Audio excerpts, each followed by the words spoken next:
Coucou tout le monde! Aujourd'hui, on vous fait une petite vidéo pour vous présenter la gamme donc, du coup, de Star Wars Shatterpoint. Donc du coup, qu'est-ce que Star Wars Shatterpoint? C'est un jeu d'escarmouche en fait qui donc, du coup, évolue dans l'univers de Star Wars, dans l'univers étendu. Donc du coup, c'est-à-dire qu'on va reprendre des premiers films jusqu'à la fin, là qui est sorti à l'heure actuelle. Et donc du coup, on va pouvoir aussi, et c'est ça qui est assez sympathique, jouer des Sith comme jouer des Jedi et mélanger en fait toute cette popote dans nos escouades et jouer des personnages donc du coup de la période des séparatistes ou tout comme des personnages donc du coup des derniers films. Le concept, jeu d'escarmouche et contrôle d'objectif. Donc du coup vous allez avoir plusieurs points d'objectif en fait disséminés sur une table. Ça se joue sur des espaces de 90 sur 90. Donc nous on a mis un petit tapis, c'est pas obligatoire mais c'est beaucoup plus plaisant, ne serait-ce que pour délimiter les bords de table ou pour le côté immersif. On a du décor, parce qu'il y a des questions de niveau dans le jeu, c'est assez important. Et donc du coup, on va tirer des cartes en fait au début de la partie, hop, pour définir quels objectifs vont s'activer. Donc on va pouvoir retourner en fait tous ces petits jetons sur le plateau.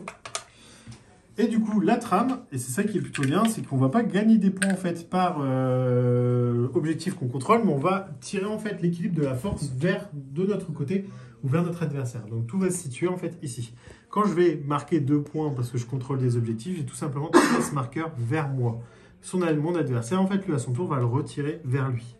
Et on a des petits cubes en fait ici d'influence qui vont augmenter en fait, enfin réduire par la distance qu'on a à faire pour pouvoir remporter la manche.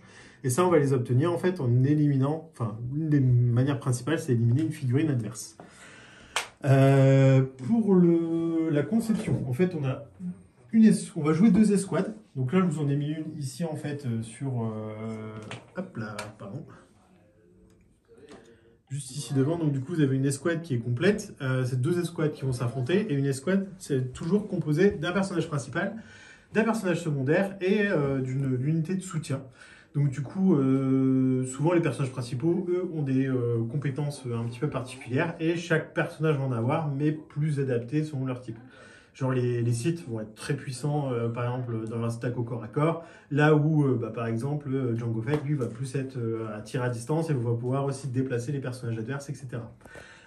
Chaque personnage a sa petite carte, en fait, ici, qui va donc, du coup, reprendre tous ses caractéristiques, ses mots-clés, et aussi les compétences qu'il va pouvoir utiliser. Tout l'intérêt du jeu, c'est de trouver des synergies, en fait, entre ces personnages.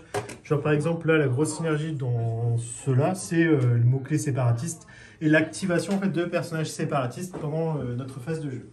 Pour les petites cartes que vous avez ici, on va être plus en fait sur donc du coup les arbres de compétences en fait et qu'on va pouvoir déclencher lors de nos attaques. Donc à notre tour de jeu, tout simplement on a un paquet de cartes avec tous les personnages qu'on va avoir en fait d'activables, plus la carte Shatterpoint qui est ici, qui est équivalent comme un joker. Hop, on va les mélanger et tirer donc du coup la première carte, c'est le personnage que je vais pouvoir activer. Genre là par exemple ça me permet d'activer Kalani. Il y a une petite icône en fait ici qui m'indique que Kalani a une capacité en fait à partir du moment où il est activé, donc il va se déclencher automatiquement avant le début de son tour. Et ensuite je vais pouvoir l'activer. Donc du coup en soi une activation, je peux faire plusieurs choses. Je peux utiliser une compétence en fait de mon personnage à son tour de jeu s'il y a une compétence en fait qui nécessite une action en fait pour être utilisée. Je vais pouvoir le déplacer et donc du coup on va faire ça avec des petites réglettes qui sont amovibles. Donc du coup on va pouvoir aussi orienter le déplacement de nos personnages et je vais pouvoir aussi me concentrer donc pour booster ma prochaine attaque, attaquer ou me protéger, me mettre à couvert. Pour les phases d'attaque, je vais vous montrer un exemple tout simple. Hop. Par exemple entre ces 2 personnages. Imaginons Dooku, hop, on va le mettre ici, il est là et il veut faire des dégâts, attaquer Asajj Ventress qui est juste ici pour contester lui reprendre l'objectif, essayer de l'éliminer pour venir le récupérer. Donc du coup il va faire une attaque à distance et dans ce moment-là vous prenez hop, les cartes en fait des personnages.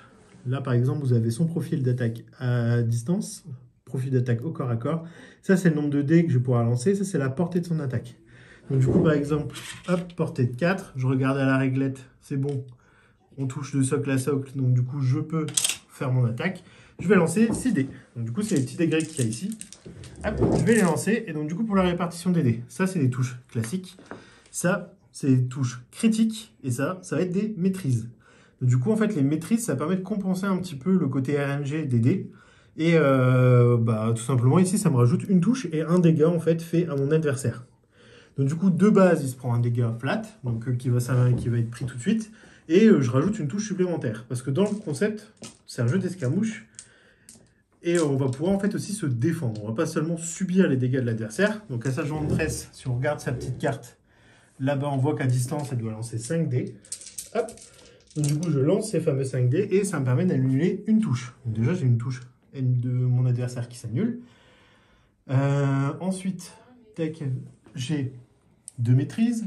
Et sur les 2 maîtrises, on peut voir en fait sur son profil défensif qu'avec 2 maîtrises, elle transforme un critique en une touche et qu'elle annule encore 2 touches. Donc du coup, hop, on peut dire ici que donc, du coup, les fameux dégâts sont annulés, sauf la touche de la maîtrise de Doku. Donc du coup, elle prendrait quand même les premiers dégâts. Et donc du coup, comment ça fonctionne? En fait, on va choisir l'orientation des dégâts. Donc imaginons que j'avais 4 touches à répartir. Donc du coup, ici, je peux choisir de me déplacer, faire un dégât, refaire 2 dégâts, faire des dégâts, me redéplacer, et ainsi de suite. Donc du coup, c'est très très dynamique. Une fois qu'on maîtrise le jeu, ça ne dure pas 2 minutes de faire un tour. C'est-à-dire qu'on va vraiment tirer notre carte, faire l'action en fait, de notre personnage, choisir nos combos, et au final, notre personnage va se déplacer, prendre les contrôles des objectifs, et essayer de aussi évincer le plus possible l'adversaire. Une fois qu'on a réussi en fait, à tirer notre pion d'à côté, on va rentrer dans la manche numéro 2. Et ça se joue en 2 manches gagnantes. Manche numéro 2, là, le perdant entre guillemets de la manche va choisir le schéma et on va couper les objectifs en fait qui ont été activés, les activer dans le sens de la carte d'objectif et on va lancer un dé au début de chaque phase pour savoir en fait quel objectif va marquer 2 fois plus de points. Et le premier joueur qui, dans ses manches à travers ses manches, en remporte 2, a gagné la partie. Pour l'instant en fait il n'y a pas une multitude de scénarios différents mais il commence à en sortir en fait petit à petit et le grand intérêt de Shatterpoint et la grande multiplicité, c'est, comme vous l'a montré tout à l'heure Fabien, la grande multiplicité d'escouades en fait, qui existent dans le jeu. Donc une boîte comme ça, en fait, ça contient les figurines pour jouer les squads, les cartes en fait aussi pour les jouer en parallèle, et donc du coup, ça permet en fait de créer des combos, en fait, de trouver des synergies en divers mots-clés, et c'est toute la richesse du jeu. C'est aller chercher un petit peu le truc que quelqu'un n'aurait pas vu, la synergie qui marche bien, et donc du coup, réussir à remporter la victoire. Voilà, donc du coup, c'était Star Wars Shatterpoint, un jeu de joueurs. Pour des parties, on compte au moins 2 heures, et 14 ans et plus, forcément, vu la complexité, entre guillemets, et les règles du jeu. Voilà. Merci à vous, bonne journée!